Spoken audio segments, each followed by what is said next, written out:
कुचिंडा उपखंड अंतर्गत कुट्राचुआ उच्चतर माध्यमिक विद्यालय रे जंगल परिवेश और जलवायु परिवर्तन विभाग पक्षर सोमवार अध्यक्ष नीलांचल तिवारी अध्यक्षतार 75तम वन महोत्सव अनुष्ठित हो जाइछि।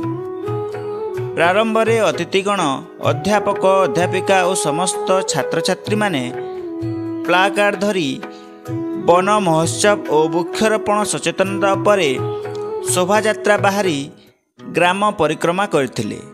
एही अवसर में उपस्थित समस्त अतिथिगण माँ समलेश्वर चलचित्र दीप प्रज्वलन करथिले।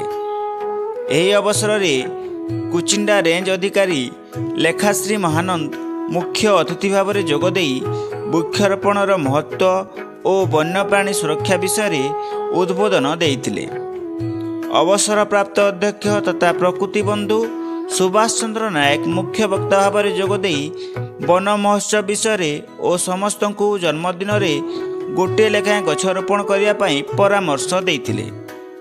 एही अवसर में कुलेईगढ़ पंचायतर नायब सरपंच लंबोदर कुमरा, वरिष्ठ सांबादिक गगन शर्मा, समाजसेवी बिजू साहू, सामाजिक कर्मी सरोज मेहर प्रमुख सम्मानित अतिथि भाव में जोगदे वृक्षरोपण करी वृक्षर जत्न नेबा पई मार्गदर्शन देइथिले।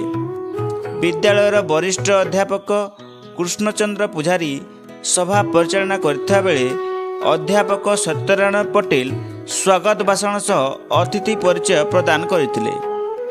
वन महोत्सव अवसर में समस्ते मिसी विद्यालय परिसर में 50टी चारा रोपण करथिले। एही अवसर में मुख्य वक्ता श्री नायक को वन्यप्राणी और वन सुरक्षा सम्मान प्रदान करा जायतिबा बेले विद्यालयर अध्यापिका भावना पंडे को तांको जन्मदिन पई चारा उपहार देवा सह प्रथम वृक्षरोपण करथिले।